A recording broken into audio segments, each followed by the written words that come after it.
প্রথমে আপনার নামটা একটু বলেন। আমার নাম মোহাম্মদ রাকিবুল ইসলাম। রাকিবুল ইসলাম, ডাক নাম? ডাক নাম রকিব বলে ডাকে।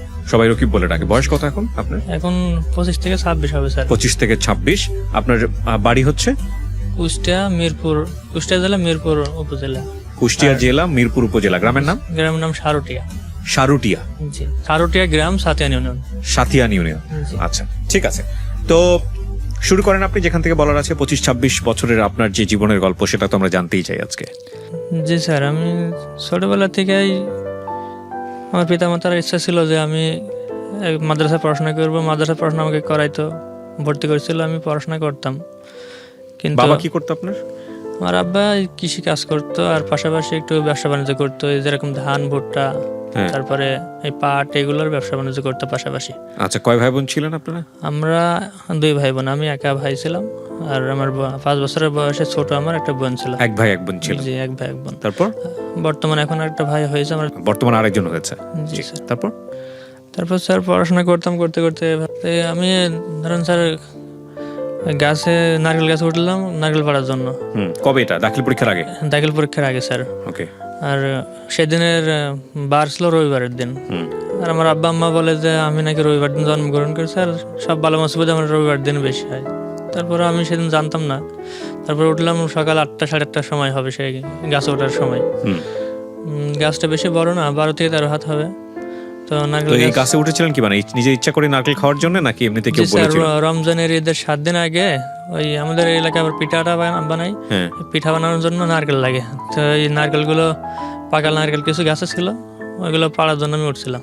আচ্ছা। মাঝে মধ্যে আমি নিজে নিজে ওইটা ডাব পেড়ে খাই, ডাব। তো সেদিন ওইটা কয়টা পাড়লাম পাকা নারকেল। পাড়ার পরে আমি আরেকটা বেগে ধরে উপরে উঠতে গেছি এভাবে। আর কিভাবে আমার যে বেগুটা খসে পড়ে গেলাম, মানে বেগু হাতে করে আমি পড়ে গেছি। আমার বেগু মানে হচ্ছে ওইটা ডালের? জি, ডালা। একটা যে পাতা বের হয়, ওই পাতার কথা বলতেছেন? ও তো ডাব গাছে তো আর ডাল হয় না, ওর পাতাগুলোর কথা বলতেছেন আপনি? জি। আচ্ছা, তারপর? ওই বেগুটা ধরে স্যার আমি একটু মনে করলাম উপরে উঠে একটু উপরে বসে বসে নারকেলগুলো পারবো। আচ্ছা স্যার বসে পারতে আর পারলাম না, বেগুটা খসে কিভাবে আমি পড়ে গেলাম। আমার শুধু ওইটুকু স্মরণ হয় যে আমার হাতটা বেগু সহকারে খসে গেল। তাছাড়া এদিকে যে আমার মেরুদণ্ড, বাদরে হাত, নিচে কোথায় পড়ছেন, কি অবস্থা, কিছু জানেন না? কিছু স্যার আমার জ্ঞান নেই, কিছু নেই, কোনো বোধ শক্তি নেই। তারপর জ্ঞান ফিরলো কখন? জ্ঞান ফিরলো স্যার ঢাকাতে, সঙ্গে সঙ্গে নেওয়া হলো পঙ্গু হাসপাতালে। এখানে আনার মানে সকালে 8:30টার সময় এই ঘটনা, 8:30-9টার ভিতরে। আর আমার জ্ঞান ফিরছিল স্যার সন্ধ্যার সময়। আচ্ছা, তারপর? সারাদিন আমি অজ্ঞান অবস্থা। তারপরে স্যার ডাক্তারের কাছে এখানে হাসপাতালে এনে পরীক্ষা নিরীক্ষা করে দেখছে যে আমার মেরুদণ্ড, এই যে গিটে থাকে গিরাগুলো, 4 থেকে 5টা একেবারে ছুটে গেছে। আচ্ছা। আর এই পাজরের যে হাড়গুলো আছে, শুধু 3টা ভালো ছিল হাড়, সবগুলো খসে গেছিল। আর পেটের মানে আমি 2 ভাঁজ হয়ে গেছিলাম। আমি মানুষ তো এরকম, মানুষ তো লম্বা মানে 60 থাকে, কিন্তু আমি 2টা হয়ে গেছিলাম। আমার ভাঁজ মানে বেঁকা হয়ে গেছিলাম। তারপর? তো এটা স্যার এখানে আইনে ওনারা পরীক্ষা নিরীক্ষা করে বললো যে অনেকদিন থাকতে হবে, এটা ভালো হওয়ার কোনো আশা নেই। তারপরে পরীক্ষা নিরীক্ষা করে দেখছে যে ওর ভিতরে যে স্পাইনাল কর্ড বলতে একটা জিনিস থাকে, ওইটা নাকি ওই দিকে হচ্ছে কি শক্তি বাড়ায়, শক্তি থাকে পায়, সেটাও আমার ছিঁড়ে গেছে। তখন ধরেন এখানে আমাকে ফেলায় রাখলো প্রায় 15 দিন ঢাকা পঙ্গু হাসপাতালে।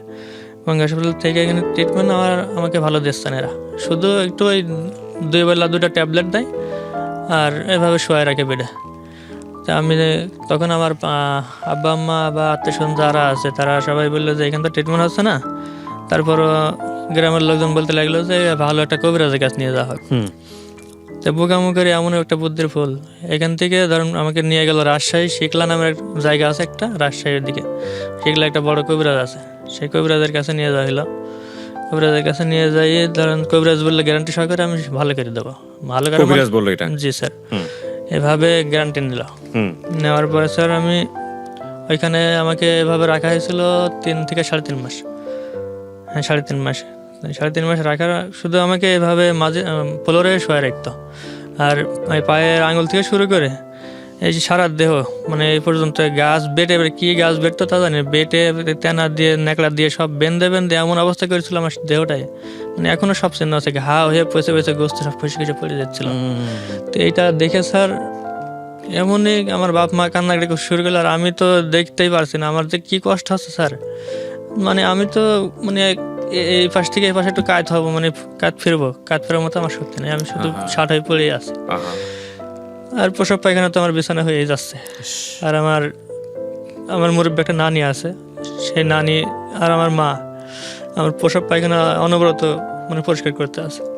আর আর কারণ যে অবস্থায় তখন ওই তখন আপনি দাখিল পরীক্ষা দেননি, মানে বয়স হচ্ছে আপনার 15 বছর, 14 থেকে 15 বছর। জি, তারপর তখন দাখিল পরীক্ষা দেয়নি আমি। তখন আমার দেহর অবস্থাতে খারাপ দেখে আমাকে নিয়ে চলে আসলো এখান থেকে। রাজশাহী মহানগর ক্লিনিক আছে একটা, মহানগর ক্লিনিকে আনলো। আনার পরে ধরেন ওইখানে আমাকে অনেক দিন ধরে ড্রেসিং করা হইলো, 1.5 মাস একটু বেশি হবে ড্রেসিং। শুধু ওই ডাক্তার কবির নামের একটা ডাক্তার আছে, উনি আমাকে শুধু ড্রেসিং করে করে মানে ঘাস মানে একটু গোস্ত পূরণ হইতো, সেই গোস্তটা আবার কেটে কেটে ফেলে দিত। আমার তো ব্যথা বেশি লাগছে না, আমি শুধু চোখে দেখছি আর চোখ দিয়ে পানি ঝরঝর করে পড়ে যাচ্ছে। মানে আপনার ব্যথা বেদনা লাগছে না কেন? মানে এটা এই নাভির নিচ থেকে আমার সারা মানে এদিকে সবই অবাস, এদিকে মানে আপনি যদি কোপ দিয়ে টুকরো টুকরো করে কেটে ফেলেন তবে এখন পর্যন্ত ব্যথা লাগে না। তো এই নাভির নিচ থেকে মাংস কাটতেছিল? নাভির নিচ থেকে না, এই যে দাবনার 2 সাইডে ঘা হয়েছিল বড় বড়, এখন সে ঘা এখন আছে স্যার। ওইগুলো কাটতো, এগুলো কেটে কেটে গর্ত করে ফেলছিল, এখনো সে গর্তের দাগ আছে স্যার। তারপরে পায়ে পাছার, এক কথাই বলতে বাংলায় পাছার নিচে সব এত বড় বড় গর্ত করে ফেলছিল। তো স্যার সেখান থেকে ঘা ভালো হইলো না। ওইখানে এভাবে বেড ভাড়া নিত প্রতিদিন, ওই সময় 500 টাকা প্রত্যেকদিন বেড ভাড়া নিত। তারপরে এই করে আরও ওষুধ পানি যা লাগতো, ধরুন যে অনেক টাকা ওইখানে খরচ, আমার ঘা সাইল না তবু। তারপর আনা হলো আমাকে শেখ মুজিব মেডিকেল বিশ্ববিদ্যালয়, এখানে এই হাসপাতালে ঢাকাতে। এখানে এনে ধরুন যে এখানে সাকিব স্যার আছে, ডাক্তার নাম ডাক্তার সাকিব স্যার, তিনি আছে আমাকে অনেক দিন ধরে ট্রিটমেন্ট করলো। তো আস্তে আস্তে দেখা যায় যে আমার ঘাগুলো সব শুকায় যাচ্ছে। ওনারা শুধু আমাকে এই ফ্লুক্লোক্সিন একটা ক্যাপসুল খাওয়াইতো, আর ভিটামিন সি ট্যাবলেট আছে একটা, এটা খাওয়াইতো, আর সুন্দরভাবে ড্রেসিং করে দিত। তাই আল্লাহর রহমতে আস্তে আস্তে ভালো হইতে লাগলো। পরে এগুলো সার্জারি করে করা, মানে চামড়া কেটে কেটে লাগাই দিল ঘা, যেখানে যেখানে বেশি হয়ে গেছিলো, যেখানে চামড়া কেটে লাগা দেওয়ার পরে ঘা ভালো হয়ে গেল। তো তখন ধরেন ওই যে আমার মেন সমস্যা, এটার কিন্তু চিকিৎসা হয়নি। মেন সমস্যা বলতে? মেন সমস্যা যেগুলো হাড় খসে আছে, ভাঙে চুরমার হয়ে আছে দেহের ভিতরে, এই অবস্থায় কিন্তু আমাকে একটা বছর এভাবে আমাকে পথে পথে আমার আব্বা আম্মা নিয়ে বেড়াচ্ছে। আচ্ছা আচ্ছা। ঢাকা পঙ্গু থেকে রাজশাহী থেকে আবার মহানগর ওই শিগলায় গেলাম দ্বিতীয়বার কবিরাজের কাছে। তারপরে আসলাম মহানগর ক্লিনিকে, তারপরে আসলাম পিজি হাসপাতালে এখানে। তাই এসে তারপরে ধরেন যে এরা আমাকে ঘাগুলো যখন ভালো হয়ে গেল আস্তে আস্তে আল্লাহর রহমতে, তখন এনারা আমাকে এমআরআই করলো, করার পরে এমআরআই এর আগেও করা হয়েছিল, এখান থেকেও করলো, করার পরে দেখছে যে এনাকে অপারেশন করলে ভালো হবে না, কিন্তু বসতে পারবে। আমি কিন্তু একটা বছর বসতে পারছি না, সবসময় মানে বিছানায় শুয়ে আছি, মানে এই পাশ থেকে এই পাশে আমার ফেরার ক্ষমতা নেই, এরকম অবস্থার ভিতরে পড়ে আছি। যখন আব্বা আমাকে বলছে, ডাক্তার এখানকার বড় বড় ডাক্তার, এনারা বলছে যে আপনার ছেলে ভালো হবে না, সারা জীবন হুইল চেয়ারে বসে থাকতে হবে। তখন আমার আব্বা আম্মা একেবারে গলা কাটা কবিতরের মতো ছটপট করে কান্নাকাটি করছে যে আমার একটা ছেলে আর এরকম জীবনে ভালো হবে না, আমার চোখের সামনে থাকবে এরকম। খুবই কষ্ট পাচ্ছে, কান্নাকাটি করছে, আমিও কান্নাকাটি করছি। যাই হোক, আল্লাহ পাকের ইচ্ছা। তখন অপারেশনের ডেট দেওয়া হলো। অপারেশন করতে ধরেন যে অনেক টাকা পয়সা লাগবে, আর এদিকে তো টাকা খরচ হয়ে গেছে, যেটুকু আমাদের সামর্থ্য তো সেরকম ছিল না, অল্প কিছু ছিল, তো যেটুকু ছিল সবই শেষ করে ফেলাইছে। তারপরে ধরেন যে এই অপারেশন করতে রড নাট এগুলো স্ক্রিপ্ট লাগাবে ভিতরে, এগুলো কিনতে বললো ডাক্তার। এগুলো কেনার জন্য বেশ কিছু টাকা চাইলো, আমার স্মরণ নাই, কিন্তু সে টাকাটা আব্বা আর আমার মামা বাড়ি থেকে আমি তো এখানে হাসপাতালে ভর্তি ছিলাম বেডে, আব্বার মামা এনে দিল। দেওয়ার পরে অপারেশনের ডেট দিয়ে অপারেশন করলো, করার পরে মানে অপারেশন করেছিল এরকম অবস্থায় যে আমার এই পাঁজর সব খুলে খুলে রাখছিল। এই যে 2 পাঁজর, এই পা এখনো দেখতে পারবেন সব কাটা ফাড়া আছে। এই যে হাড়ের সাথে গোস্ত চামড়া আছে, এগুলো সব মানে ছুলে গরুর যেভাবে চামড়া চলে আর কি, এভাবে সব ছুলে রাখছিল। রাখার পরে হাড় যেগুলো কুচি কুচি হয়ে গেছিলো বা খসে গেছিলো, যেভাবে ওয়াল ডিল করে না, ওইভাবে ডিল করে নাকি হচ্ছে ওই নাটগুলো দিছিল ভিতরে। আর ওই রডগুলো ওই পাথর দিয়ে দেওয়া আছে পিঠের মাঝখান দিয়ে ঘাড়ের নিচ থেকে মাঝে পর্যন্ত এখনো দেওয়া আছে। ওরে বাবা, সারা দেহে আমার এদিকে ফ্র্যাকচার। তো ধরেন যে যখন এই অপারেশনটা করলাম সারাদিন তো আমার জ্ঞান নেই, আমি তো চোখে দেখিনি। পরে আমাকে এই গল্পগুলো মানে নার্সরা যেগুলো নার্স ছিল এগুলো ওনারা আমার বৃত্তান্ত সব শুনতো আগে থেকেই, শুনে ওনার সাথে একটা সম্পর্ক মানে ভাই বোন হিসাবে যেরকম সম্পর্ক হয়, তারা আমাকে পরে বললো যে আপনার অপারেশনটা এভাবে হয়েছে। আমি তখন বুঝতে পারলাম কত কষ্ট আমার জীবনে গেছে, যেমনি তো কষ্ট করছি। তারপরে ধরেন অপারেশন শেষ হয়ে গেল।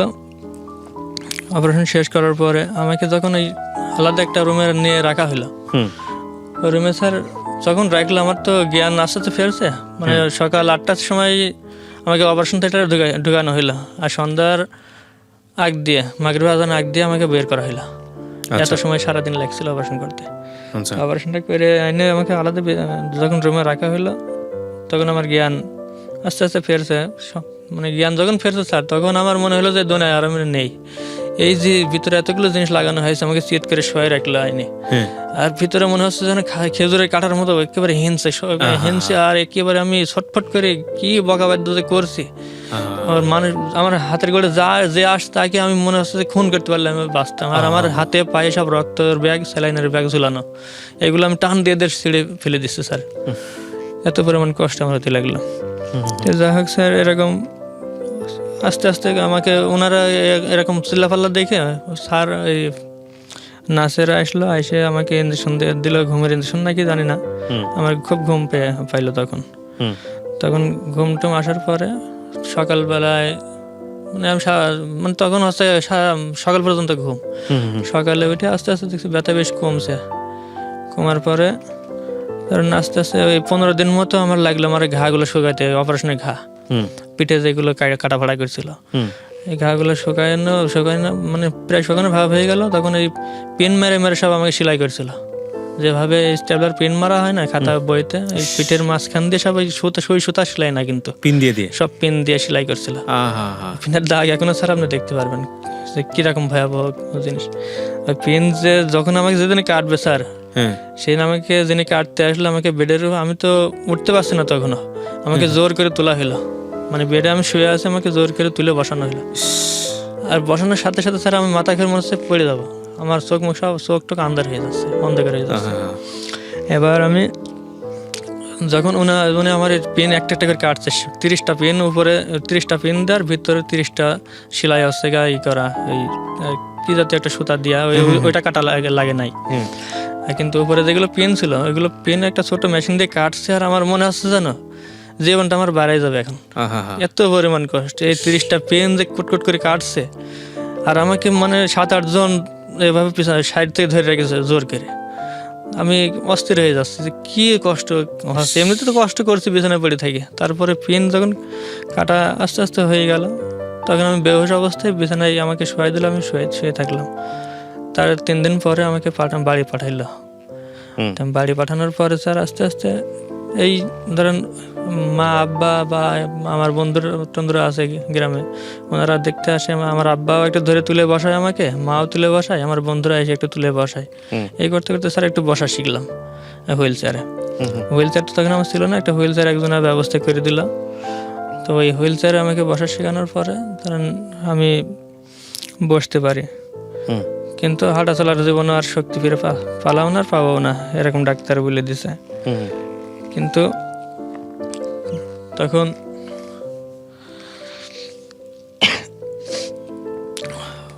ওই এভাবে ধরুন সুস্থ আস্তে আস্তে হলাম। মনে করছি এরকম আর কি করব, পড়াশোনাও করতে পারছি না, একটা দোকানপাট দেওয়ার দরকার। দোকানপাট দিয়ে বেচা কেনা করবো কিভাবে, দোকানপাট আর দিতে পারলাম না, টাকা পয়সা নেই, কিছু নেই।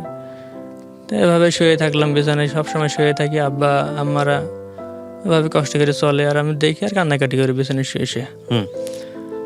এভাবে জীবন চলতে লাগলো। ওকে, আমরা যেখানটায় ছিলাম তারপর তো এভাবে করতে করতে ধরেন যে এর মধ্যবর্তী সময় অনেকদিন পরে, প্রায় 6 বছর পার হয়ে গেল। তার কিছুদিন পরে আমার একটা ফোন ছিল, ছোট ফোন, বাড়িতে। লেখাপড়া তখন অফ, একদমই অফ? জি স্যার, লেখাপড়া অফ। দোকান টোকানও করেন না, করতে পারেন না? দোকান করতে পারেন না, যদিও হুইল চেয়ারে বসে একটু করবে, কিন্তু সামর্থ্য নেই।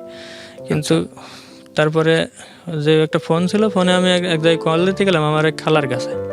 তো খালার কাছে আমার নাম্বারটা মুখস্থ ছিল কিন্তু সেভ ছিল না। আমি দিতে যাই, একজনের ধরেন চলে গেল রং নাম্বারে, এক মহিলা ধরলো। ধরার পরে পরিচয় আমি বলছি যে এটা কোন জায়গা, আমার তো খালা না আপনি। বলছে এটা ঝিনাইদহ কালীগঞ্জ।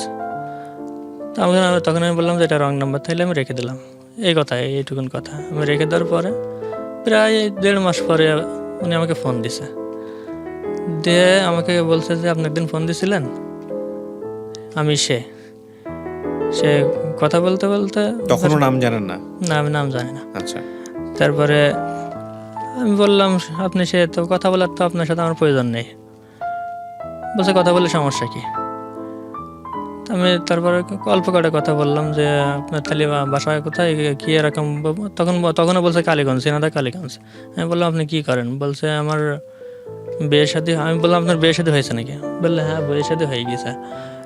আমি বললাম আপনার মানে স্বামী কি করে? উনি তখন বলছে স্বামী হচ্ছে কি করে, মাঠের চাষাবাদ করার পাশাপাশি রাজমিস্ত্রির কাজ কাম করে, মানে ইটের ঘরের কাজ কাম করে। এই বলতে বলতে চালাকি মস্করা ধরেন যে করতে লাগলো আমার সাথে। আমার তো মন মানে তো ভালো না, এমনি দেহর অবস্থা খারাপ। আমার তো মানে মিষ্টি মিষ্টি কথা, যতই কথা বলছে আমার সাথে, আমার ভালো লাগছে না। তখন আমি বললাম যে আমি কথা বলতে পারছি না, আমার শরীরে এরকম অবস্থা। মানে তখন আমার শরীরের অবস্থা বলি না তাকে, মানে তখনও আপনার শরীরের যে অবস্থা সেটা সে জানে না? অল্প সীমিত কথা হয়েছে তার সাথে, মানে যে বলবো আমি সেই সুযোগটা পাইনি। তারপর আমি এই বলে রেখে দিলাম, আমার মানে ভালো লাগছে না, আমি একটু রেখে দিলাম। এই বলে রাখার পরে আবার 2-3 দিন পরে ফোন দিয়েছে। আমি ফোন দিয়ে কথা বলতে বলতে আমার কথা বের জিজ্ঞাসা করছে আপনি কি করেন, আপনার নাম কি, কোথায় বাড়ি, আমার যা যা আমি সব ধরেন যে বললাম যে আমার নাম এরকম রাকিব। তারপরে আমার আব্বার নামে আমার বাসা কুষ্টিয়া জেলা মিরপুর উপজেলা সারটিয়া গ্রাম, এরকম বলার পরে তখন তিনি বলছে যে আপনি কি বিয়ে শাদী করেছেন নাকি? আমি বললাম না, বিয়ে শাদী করি নাই। তখন বলছে তাহলে আপনার কর্মটর্ম কি? আমি বললাম আমার কোনো কর্ম নেই, আমার জীবনের বহুত কাহিনী ঘটে গেছে, মানে আমার এগুলো শুনলে আপনি মানে অন্যরকম একটা কিছু খারাপ লাগবে মনের ভিতরে। তখন আমি বলতে চাচ্ছি না, তারপরও সে আমাকে বলছে না বলেন তো দেখি। বললাম আমার দেহর অবস্থা এরকম, আমি পড়াশোনা করতাম মাদ্রাসায়, পড়াশোনা করতে করতে পড়াশোনা করা অবস্থাতেই আমি এরকম আমার বাড়ির নারকেল গাছ থেকে পড়ে গিয়ে আমার 2টা পা মানে সারা জীবন মতো নষ্ট হয়ে গেছে। মেরুদণ্ড ভেঙে গেছিলো, পায়ের হাড় খসে গেছিলো, অপারেশন করে আমি এখন সবসময় হুইল চেয়ারে বসে থাকি। এদিকে কোনো পায়ের আঙুল পর্যন্ত কোনো শক্তি নেই। তারপর সে বলল যে আমার এক বোন আছে, বোনের সাথে একটু কথা বলেন। তারপর বললাম আপনার বোন কিরকম বোন? বললো যে আমার বোন বলতে ননদ হয়। বললাম আচ্ছা দেন, তাহলে আপনার ননদের কাছে দেন, কথা বলি। কথা বলতে যখন বলছেন আমি তখন ভাই বোনের সাথে যেরকম কথা হয় সেরকম কথা বলছে। আমার বৃত্তান্ত শুনছে, আমি এরকম গাছে থেকে পড়ে গেছিলাম, আমার ভাই বোন কয়টা আমার। আমি বললাম আমরা এক ভাই এক বোন। তারপরে আর্থিক অবস্থা কীরকম? বললাম আর্থিক অবস্থা এরকম ভালো না, সবই বলতে লাগলাম। তারপর আমার করুণ কাহিনী যত আমি মানে খুঁটিনাটি সব বলতে থাকি, তত দেখি যে তার মায়া হয়। আমি যে মহিলা আপনার সঙ্গে কথা বলে, মহিলা ততদিনে নাম জানতে পারছেন ওর? হ্যাঁ, নাম জিজ্ঞাসা করছি, নাম বলছে লিমা। মানে লিমার অনেক মায়া হচ্ছে আপনার প্রতি? হ্যাঁ, খুব, মানে আমার এই বৃত্তান্ত শুনে খুব মায়া হচ্ছে। তারপরে বলছে আপনার সাথে যদি আমি নিয়মিত কথা বলি আপনার কোনো সমস্যা আছে? আমি তখন বললাম সমস্যা আর কি, আর কথা বলতে গেলে টাকার প্রয়োজন, আমি তো সবসময় ফোন দিতে পারবো না, আপনার ফোন দিয়ে আপনি যদি কথা বলতে চান আপনি ফোন দিন। তো উনি মাঝে মধ্যে ফোন দেয়, মিস কলও দেয়। তারপরে এভাবে কথা বলতে বলতে সে আমাকে এক পর্যায়ে বলছে যে আপনার যে দেহর অবস্থা, আপনি তো অনেক কষ্ট করছেন, আমি যদি আপনার এত কষ্ট মেনে নিয়ে আপনার যদি জীবন সঙ্গী হতে চাই, আপনি কি মেনে নেবেন? সেই প্রস্তাব দিয়েছে আপনাকে? হ্যাঁ। আচ্ছা। তারপরে আমি অবাক হয়ে গেলাম, দেখি বলে কি, দেখে নাই, জানে নাই, শুনে নাই, দেখে নাই, শুনে নাই। আমি তারপরে বললাম আমাকে তুমি তো দেখেছো কোনোদিন? বলছে না। আমার বিষয় ভালো করে জানো কোনো তুমি? আমি যে মুখে বললাম তুমি কি বিশ্বাস করলে বা তুমি কি জানো? আমাকে তখন বলছে হ্যাঁ, আপনি যা মুখে বললেন আমি হুবহু তাই বিশ্বাস করলাম যে আপনি এরকম অবস্থার মানুষ, আপনি সবসময় হুইল চেয়ারে বসে থাকেন, আপনার মানে পায়ে কোনো শক্তি নেই, মাথার থেকে কোনো শক্তি নেই, মরার দিকে অবস্থা। তারপরে আমি বললাম, তখন প্রশ্ন করলাম যে এত কিছু মানে দেখছেন, মানে জানার পরেও আমাকে কোন কারণে জীবন সঙ্গী করবেন, আমার পাশে কোন কারণে থাকবেন? তখন বলছে যে আপনার সেবা যত্ন করে যদি আল্লাহ পাক আমাকে এই দুনিয়ার এই কষ্টের বদলতে আখেরাতে জীবনে যদি একটা সুখ শান্তি দেয়, ওইটাই আমার কাছে বড় কিছু। আর ওই জীবনে আপনি নিয়ে আমি ওই চিরস্থায়ী জীবন থাকতে চাই। তখন আমি বললাম, এই পাগলামো কথা বললে তো হবে না, আমার বাড়িতে আসতে হবে।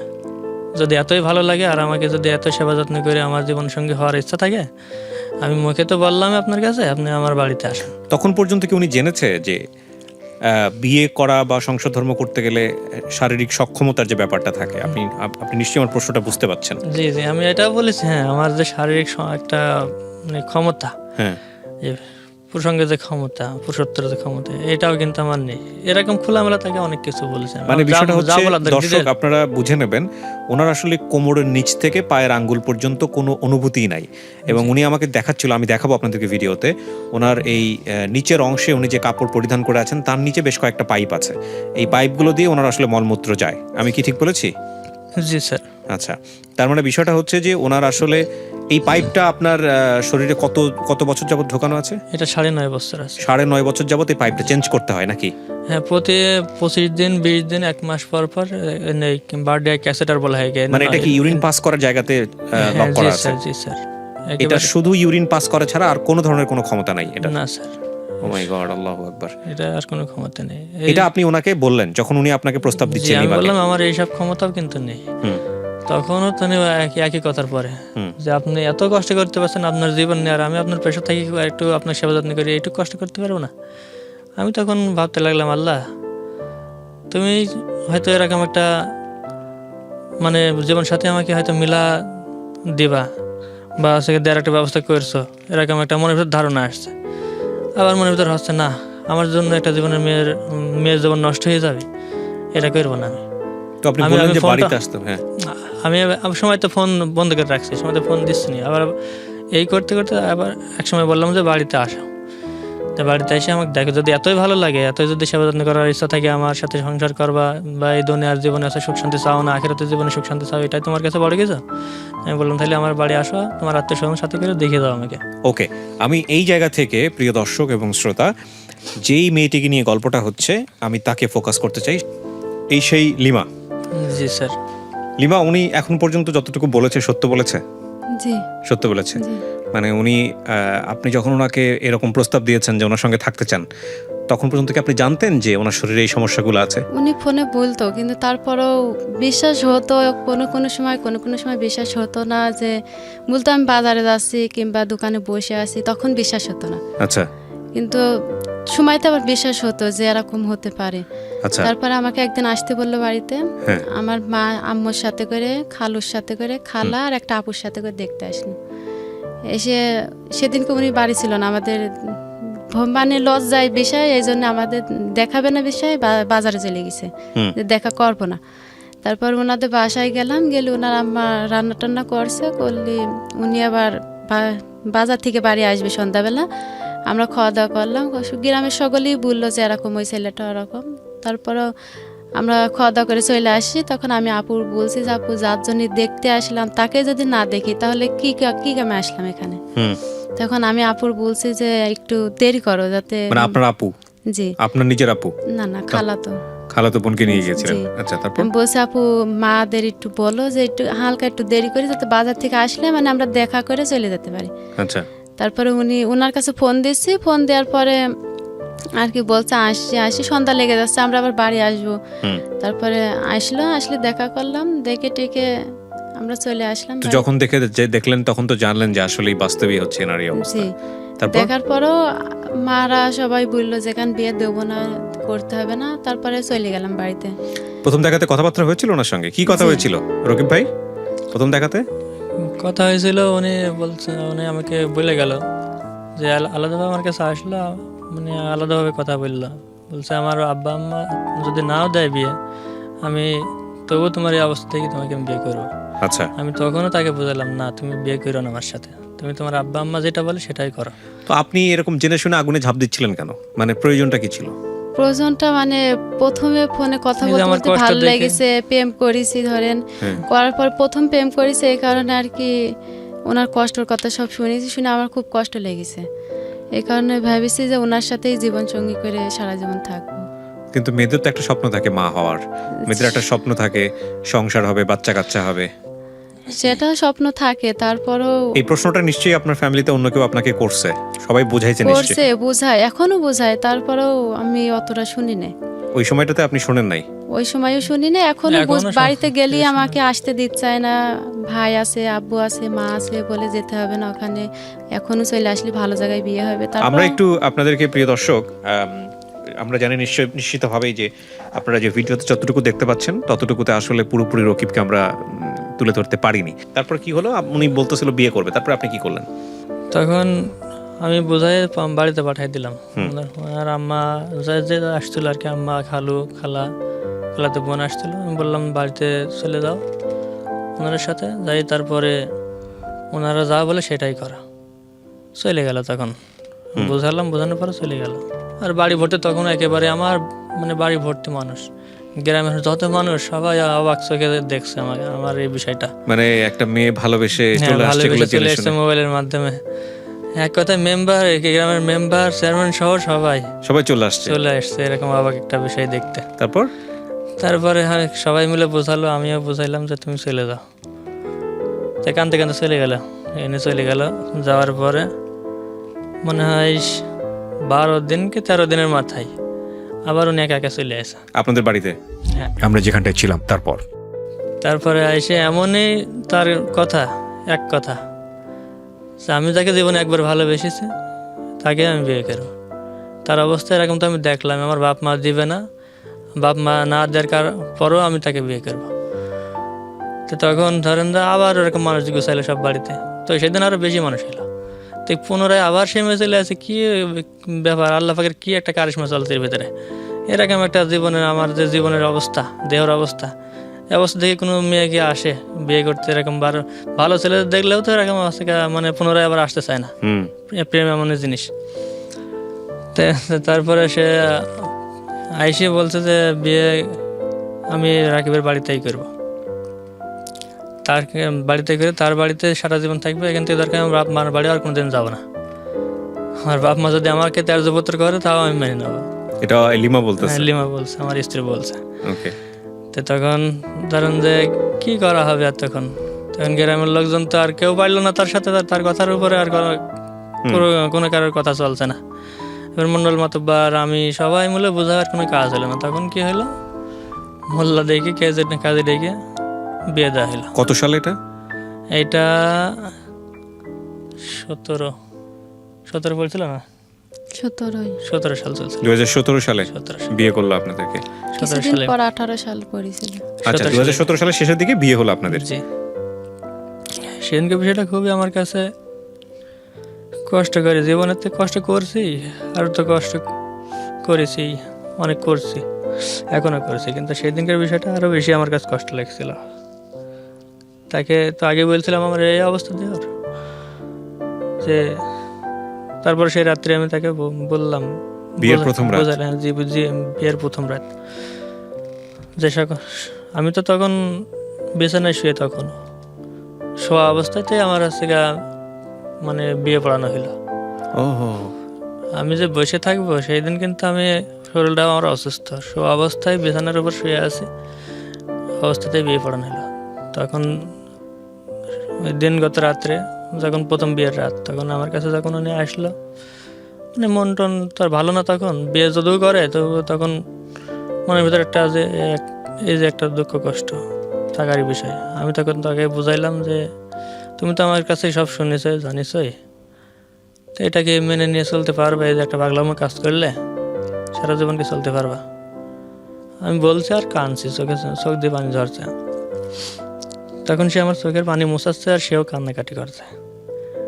বলছে যে আমি যখন তোমাকে এত কিছু বাধার পরও, এত মানুষ বাধা দিল, তারপরে আমি বিয়ে করলাম, আর তুমি ভাবলে কি করে তুমি এরকম পড়ে থাকবো আর তোমাকে থেকে আমি চলে যাবো, বা তোমার এই ভালোবাসা ছাড়া আমি থাকবো না, স্বামী স্ত্রীর যে একটা মহব্বত, এই মহব্বত ছাড়া থাকবো না। আমি কিন্তু বলছি যে এই মহব্বতটা তোমাকে কোনো সময় দিতে পারবো না, যে এটা স্বামীর একটা মানে বরণ মানে মূল স্ত্রীর দায়িত্ব, অধিকার যেটাকে বলে। যে স্ত্রীর অধিকার যেটা বলে সেটা আমি দিতে তো আমার দেওয়ার ক্ষমতা নেই।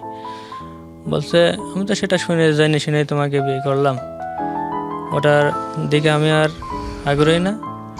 আল্লাহ পাক যেটা করেছে এটা নিয়ে এখন থাকতে হবে।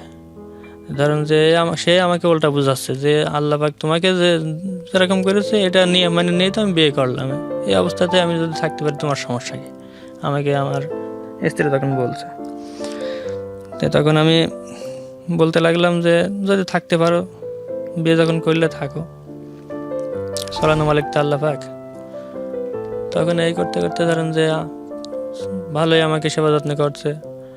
আমি যখন যা হুকুম করি, আমি তো মানে এক গ্লাস যে পানি খাবো, পানিটা আমার আইনি খাওয়ার মতো ক্ষমতা নেই। মানে ছোট হুকুম থেকে সব হুকুম করা তাকে আমি করি, সব আমার হুকুমগুলো শোনে, সব কাজকর্ম করে। আর এমন একটা দুঃখের বিষয় আরেকটা, আমি কিন্তু এই পোশাকটা দেখছেন আমার পাইপ দিয়ে হয়, পোশাক এখন বোতল বান্ধা আছে পায়ে এখানের ওই রশি দিয়ে। আর বিছানায় যখন থাকি তখন কিন্তু ইউরিন ব্যাগ বলা হয় যেটা, সেটা থাকে, প্যাকেট থাকে। ওই প্যাকেট ভর্তি হয়ে গেলে কিন্তু আমার স্ত্রী তখন ফেলে দেয়। আবার পায়খানা করতে গেলে কিন্তু আমি বিছানা ছাড়া আমার টয়লেটে মানে পায়খানা গিয়ে পায়খানা করার মতো ক্ষমতা নেই। বিছানায় পটের উপরে পায়খানা করা হয়, সেইগুলো সেই এত মানে ভালোবাসা, এই যে পোশাক পায়খানা, আমার কাপড় চোপড় ধোয়া পরিষ্কার করা, আমাকে গোসল করানো, সব কিছুই করে যাচ্ছে আজ পর্যন্ত। ও মাই গড, দেখছেন? তাহলে এটা আমি অবাক হয়ে যাই, আল্লাহ পাকের কাছে হাজার হাজার শুকরিয়া আদায় করি সময় মনে মনে, যে আল্লাহ পাক তুমি কি না পারো আমার জীবনে এরকম একটা পরিস্থিতি তুমি করে দিলে, তারপরে আমাকে একটা স্ত্রী হিসাবে একটা জীবন সাথী দান করলে, রাইট। তারপরে আবার তাকে এত ধৈর্য দিয়েছো যে সে আমাকে ছাড়া আর কেউ কাউকে বোঝায় না। কত অনেক ছেলে কিন্তু তাকে মানে ইয়ে দেয়, ওই অফার দেয়, মানে পাম্পট্টি দেয় আর কি, যে এর ভাত খাও না, এর কাছে থাকো না, এ থেকে কি লাভ হবে, তোমার জীবনটা নষ্ট হবে। কিন্তু যে যা বলে আমার স্ত্রীর কাছে সব কথা কিন্তু সঙ্গে সঙ্গে আমাকে আবার পরে বলে দেয়। জি, এত পরিমাণে আমাকে সে ভালোবাসে। তো তারপরে আমি তখন হাসি আর বলি, দেখো তোমার যদি ভালো না লাগে আমার কাছে থাকতে, তোমাকে যে মানে ভালো রাখতে চাই তার কাছে চলে যাও।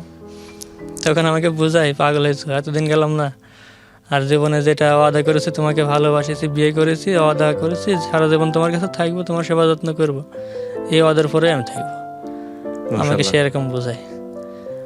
তে ধরেন যে এরকম খুবই ভালো, এখন আমাকে যত্ন করে যাচ্ছে আল্লাহ। 3 বছর 3.5 বছরের সংসার আপনাদের।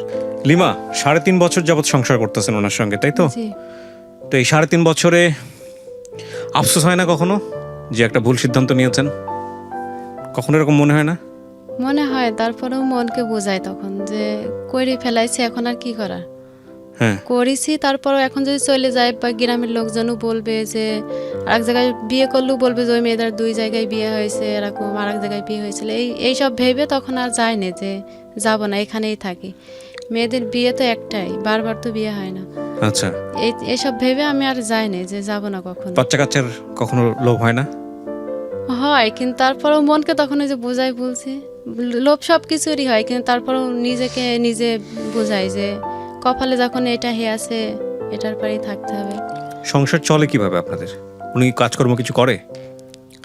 এটা বিশেষ খুবই দুঃখের বিষয়, আমি তো কোনো কর্ম করতে পারি না। আবার আব্বা আমারও অর্থ সম্পদ নেই, শুধু একটা টিন সেটের বাড়ি আছে, তাছাড়া আমার যে আলাদা কোনো বাড়ি, একটা আমি যে বিয়ে করেছি আমার বউকে নিয়ে আলাদা একটা বাড়িতে থাকবো সেরকম আমার পরিস্থিতি নেই। তো দেখলাম যখন আব্বা আমারাই চলতে পারে না, তাদেরই ধরেন যে অনেক টাকা ঋণ দায়ী হয়ে গেছে, সেই ঋণ দায়ী শোধ দিতে পারছে না, আবার সংসারও চালাইতে পারে না ঠিক মতো। এই ভেবে তখন আমি করলাম কি, মেহেরপুর জেলা মনে হয় নাম শুনে গেছেন কিনা জানি না স্যার। মেহেরপুরের নাম শুনেছি, হ্যাঁ। মেহেরপুর জেলা গাংনী থানা একটা জায়গা আছে, গাংনী থানায় আমি একটা পরিচিত বন্ধু মতো মানুষ আছে, তে তাকে বললাম যে ভাই বলে কথা বলি, যে ভাই আমি তো এরকম এরকম অবস্থা, আমি তো আমার তো দেহের অবস্থা এরকম আপনি জানেন হয়ে গেছে, এই অবস্থাতে আল্লাহ পাক এরকম আমাকে একটা জীবনসঙ্গী হিসেবে বিয়ে করার তৌফিক দান করেছে, বিয়ে করেছি। তো এখন তো আমার চলাচলের অবস্থা ভালো না, আমার কোনো কর্মও নেই। তখন বললো কর্ম নেই আর কি করবা? তখন বললাম কিছুই করার তো নেই, এই যে এলাকায় যে কোনো কর্ম করে খাবো, আমার তো টাকা পয়সাও নেই, এখন আমার কর্ম করতে হলে পরে একটা চক্ষু লজ্জা বাদ দিয়ে হাত পেতে খেতে হবে মানুষের কাছে। তখন এই যে দুঃখ কষ্ট নিয়ে কি করলাম, স্ত্রীকে বললাম, বুঝাইলাম যে যদি মানুষের কাছ থেকে কোনো হেল্প নিয়ে আমি চলতে পারি, চলি, তোমাকে যদি একটু খাওয়া পড়ার ব্যবস্থা করি, তুমি কি সেটা মানিয়ে নিতে পারবে? এত কিছু যখন মানতে পারলে। তখন বলছে তুমি যেভাবে চলাবে আমি সেভাবে চলবো। তখন আমি আমার স্ত্রীকে বুঝাইয়ে তখন বললাম যে আমি তোমার সাথে করে ইতে যাবো, গাংনি যাবো, গাংনি গিয়ে একটা বাসা ভাড়া নেবো, তুমি কি আমার সাথে থাকতে পারবা?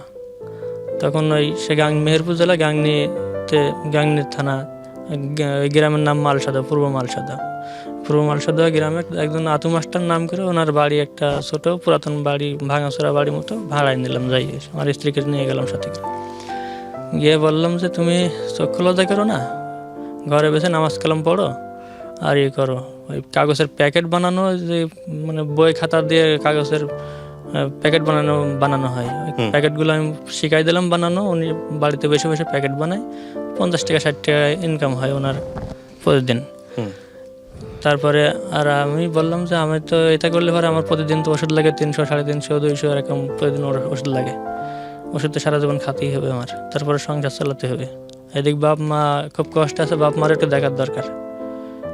তো এইভাবে আমি বললাম যে তোমাকে এই জিনিসটা শিখালাম, প্যাকেট কাগজ, বইয়ের খাতা, বইয়ের কাগজ দিয়ে প্যাকেট বানাও, আর আমি চক্ষু লজ্জা বাদ দিয়ে এই এলাকায়, নিজের এলাকায় লজ্জা করতে হবে, আমি তোমাকে নিয়ে এই ভিন্ন এলাকায় চলে এসে, এলাকায় তো আত্মস্বজন নেই, মানুষের কাছে একটু হাত পেতে যাই হোক যেটুকুন পারি চলি। তো এই বলে আমি ধরেন যে ওই এলাকায় যাই, মানুষের কাছে চক্ষু লজ্জার করলাম না। তখন তো জীবন বাঁচানোর তাগিদে আমার একটু কর্ম, মানে কিছু টাকা পয়সা উপার্জন করতেই হবে, কোনো কর্ম করার তখন শক্তি নেই। হুইল চেয়ারটা নিয়ে তখন আমি গাংনি বাজারে যাই। বাজারে একটা বড় মসজিদ আছে 5 তলা, মসজিদে ইমাম সাহেবকে বললাম যে আমার এই বিষয় হুজুর, তো একটা আমার জন্য কি ব্যবস্থা করতে পারেন দেখেন। তো এখানে তখন মুসল্লিদের বললো একদিন কিছু টাকা এখান থেকে আমাকে দিল। তো এই টাকাটা নিয়ে আমি কদিন চললাম, কিন্তু পাশা আমি যে বসে আছি আমার পাশার নিচে কি ধরেন বড় বড় ঘা হয়ে গেছে। এই ঘা হয়ে গেছে, ঘার জন্য কিন্তু আমি মানে ঘা আগে থেকেই ঘা ছিল, কিন্তু মাঝে কিছুদিন ভালো হয়ে গেছিল, আবার হয়েছে। এখন এই ঘাটা 1.5 বছর হয়ে গেল। তাহলে আমি যদি একদিন একটা মানুষের কাছে হাত পাততে যাই, মানে সাহায্য নিতে যাই, আর 7 দিন আমার বসে থাকতে হয় বিছানায়। মানে একদিন বসলে পারে যে ঘা যে গর্ত করতে হয় হাড়, মানে পিছনে আপনি দেখলে পারে অবাক হয়ে যাবেন, পাছার নিচের গোস্ত বলতে আর নাই, যে বসে আছে ওইখানে সব গর্ত হয়ে গোস্ত খসে পড়ে গেছে। মানে মানুষের কাছে হাত পাততে গেলে বসে থাকতে হয়, বসে থাকতে আপনার ক্ষতি হয়, থাকতে মানে ঘাগুলো আরো বেশি হয়ে যায়। এই কারণে আমি একদিন যদি 200-400 টাকা 500 টাকা হয় ইনকাম হয়, তো এই টাকাটা আইনে আমি 1 সপ্তাহ মতো চলি। এই টুকটাক করে মানে ওষুধ যদি আমার লাগে 3 বার, আমি খাই 1 বার, যদি 2 দিন গুছাতে না পারে 2 দিন খাইনি, এরকম ধরেন চলছে। এবার কি করবো, এর ভিতর থেকে তো বাপ মাকে একটু টানার চেষ্টা করি, কিন্তু হয় না, নিজেই চলতে পারিনি। আপনার বোনটার বিয়ে হয়ে গেছে? জি, বোনটার বিয়ে হয়ে গেছে। বোনটার বিয়ে হয়েছে আমার এই দুর্ঘটনার 3 বছর পরে। তার মানে আপনার সংসার এভাবেই চলে, এই মানুষের কাছে কিছুদিন হাত পেতে, আর উনি ঠোঙ্গা বানায়? যে তারপরে হ্যাঁ ঠোঙ্গা বানায়, এভাবে ধরেন তার 50-60 টাকা হয়, আর আমার এই হাত পেতে ধরেন যে 50 যাই মানে হয়, একদিন যদি 400-500 টাকা হয়, এই 1 সপ্তাহ মতো চলতে হয়। কিন্তু এখনো কিভাবেই চলছে? এখন এইভাবেই? না স্যার, এখন এটা আমি পারছি না। এখন কি করেন তাহলে? এখন বর্তমানে আমার দেহ ধরুন যে প্রসবের যে নল দেখলেন, নল দিয়ে রক্ত ঝরছে মাঝে মধ্যে, আর এই ঘাড় জন্য আমি বসে থাকতে আর পারছি না, সবসময় এখন শুয়ে থাকেন? মানে আপনার মানুষের কাছে হাত পাতার কোনো সুযোগ নেই? এখন আর কোনো আমার কর্মই নেই। আর আপনার ওয়াইফ কি করে? এখন উনি বাড়ি বসে যে প্যাকেটটা বানায়, তো প্যাকেটটা বানাচ্ছে, ওইটুকু আমিও একটু হেল্প করছি, তাতে দিন 80-90 টাকা, 100 টাকা, 110 টাকা এরকম হয়। এই দিয়ে আপনাদের খুব কষ্টে, মানে বাড়ি ভাড়াটা সময় দিতে পারি না, 3-4 মাস বাড়ি ভাড়া বাকি পড়ে আছে। এখন কি বলবো স্যার, চলার আমার কোনো না, আপনার কিছু বলতে হবে না, আপনার হয়ে আমিই বলে দিব। প্রথম কথা হচ্ছে এটা, কারণ আপনার এই ভিডিও দেখে অসংখ্য মানুষ আপনাকে হেল্প করতে চাইবে, এবং আমি চাই সেই রাস্তাটা আপনার জন্য ওপেন থাকুক। বিশেষ করে আপনার ওয়াইফ যেটা করেছে, এটা আমি জানি না, আমার এত দিনের অভিজ্ঞতার জায়গা থেকে আমি বলতে পারি, আমি এই ধরনের ঘটনা কখনো আমি পাই নাই। আহা, কি অসাধারণ! আপনি আপনার সাথে যোগাযোগ করার কোনো রাস্তা আছে, কোনো নাম্বার কি আছে? একই সাথে ওই নাম্বার বিকাশ করা বা নগদ করা এরকম কোনো কিছু কি আছে? বিকাশ করা আছে স্যার। এটা কি আপনার নিজের নাম্বার? জি স্যার। আপনার নামে রেজিস্ট্রেশন করা? জি স্যার। আচ্ছা, নাম্বারটা একটু বলেন আপনি। নাম্বারটা 01762 01762 210 748। 210 748। জি স্যার। 01762 210 748। এটা বিকাশ করা? জি, এটা বিকাশ করা। শুধু বিকাশ? শুধু বিকাশ করা। এবং এই নাম্বারটা আপনার নাম্বার? জি স্যার। আর কোনো নাম্বার নাই এছাড়া? অন্য নাম্বার আছে, বিকাশ টিকাশ করা নেই স্যার। আচ্ছা, আপনার ওয়াইফের কোনো নাম্বার বিকাশ করা বা নগদ করা? কোনো মোবাইল টোবাইল নেই। মোবাইল নাই, তার মানে আপনাকে যদি হেল্প করতে চাই তাহলে এই নাম্বারে যোগাযোগ করতে জি হবে। স্যার। প্রিয় দর্শক এবং শ্রোতা, এটা অত্যন্ত আনন্দদায়ক একটা ভিডিও এবং একই সাথে এটা খুবই বেদনাদায়ক একটা ভিডিও। আমি আমার লাইফে এরকম গল্প কখনো শুনিনি। আসলেই আমাদের চারপাশে এত অসাধারণ মানুষ আছে। চলেন আমরা সবাই মিলে একটু চেষ্টা করি এই পরিবারটার জন্য। এই বিশেষ করে লিমা যেই স্যাক্রিফাইসটা করেছে, এটা একটা অসাধারণ স্যাক্রিফাইস এবং এটার একটা প্রাপ্য সম্মান আমাদের সবার দেওয়া উচিত। একই সাথে রকিব যে যুদ্ধ করে সামনের দিকে এগোচ্ছে, সেখানে আমাদের সবার সহযোগিতা করা উচিত। এখানে একটা বিষয় খেয়াল রাখবেন, রকিবের মুখে আপনারা যে ফোন নাম্বারটি শুনেছেন, এটা রকিবের নিজের নাম্বার। আমি বারবার ওকে জিজ্ঞেস করেছি। আর যে ব্যাঙ্ক অ্যাকাউন্টটা ও দিতে চাচ্ছিল, সেই ব্যাঙ্ক অ্যাকাউন্টে কিছুটা কনফিউশন অ্যারাইজ হয়েছে, যেটা ওনার মায়ের নামে। তো অ্যাকাউন্ট নাম্বার 2015 অথবা 16 সালে খোলা, ওর ব্যাংকের চেক দেখে আমি যেটা বুঝলাম। এবং সমস্যা হচ্ছে যে অ্যাকাউন্ট নাম্বারের চেক বইয়ের পাতার উপরে একটা, ভেতরে একটা, এবং দুটো নাম এবং একটা নাম কেটে দেয়া। সো এই কনফিউজ অবস্থা, এবং বুঝতেই পারছেন যে ওরা প্রিপারেশন নিয়ে আসেনি এখানে, মানুষের কাছে হেল্প চাওয়ার জন্য আসেনি ওখানে। তো এই কনফিউশন অবস্থায় আমি অ্যাকাউন্ট নাম্বারটা আপনাদেরকে বলতে পারছি না, ব্যাঙ্ক অ্যাকাউন্ট নাম্বারটা। তো শুধুমাত্র ওর সাথে যোগাযোগ করার জন্য একটাই মাত্র নাম্বার, যেটা আমার ভিডিওর কোনায় দেওয়া আছে, এবং একই সাথে আপনারা হচ্ছে ওর মুখেও শুনেছেন। তো আমি বিশেষভাবে বিনীতভাবে আপনাদেরকে অনুরোধ করতে চাই, যারা ওকে অর্থ সাহায্য করতে চান, এই নাম্বারটি বিকাশ করা আছে এবং এই অর্থ সাহায্য খুব অল্প পরিমাণেই ঢুকবে। আপনারা জানেন বিকাশের একটা লিমিট আছে। তো এর বাইরে যারা ওকে সাহায্য করতে চান, আমি আপনাদেরকে বিনীতভাবে আবারও বলছি, বিনীতভাবে রিকোয়েস্ট করছি, একটু সময় নিয়ে, হয়তো প্রথম 1 সপ্তাহ 2 সপ্তাহ খুব চাপে থাকবে, সবাই ফোন করবে, একটু সময় নিয়ে আপনারা ওকে কল করবেন এবং তারপরে ওর কাছ থেকে ইনফরমেশন নেবেন যে কিভাবে আপনারা টাকাটা পাঠাতে পারেন। আমরা সবাই মিলে যদি ওর একটু হলেও, মানে একটু ভালোভাবে বেঁচে থাকার ব্যবস্থা করে দিতে পারি, মানে এটা আমাদের সবার করা উচিত। আমার আর কিছু বলার নাই। সবাই মিলে একটু এই চেষ্টাটুকু করি আমরা, চলেন সবাই। যদি আপনারা ওর সম্পর্কে আরও কোয়েরি করতে চান, ও যে ঠিকানা বলেছে, ওর গ্রামের ঠিকানা, বাড়ির ঠিকানা আছে, আমরা সেখানে যাইনি, আপনারা ওখানে কোয়েরি করুন। একটা মানুষের আসলে এইরকম ভিডিওতে দেখার পরে আর কি কোয়েরি করতে হয় বলেন? সো এটা আপনারা কোয়েরি করতে পারেন, প্রয়োজন চাইলে কোয়েরি করে আপনারা ওর জন্য কিছু ব্যবস্থা করতে পারেন। খুবই মানবিক একটা ভিডিও এবং একই সাথে আমাদের কিছু করার মতো একটা ভিডিও। সো আমি সবাইকে বিনীতভাবে রিকোয়েস্ট করছি যে অন্তত ওর কিছুদিন ভালো থাকার ব্যবস্থা যেন আমরা করে দিতে পারি।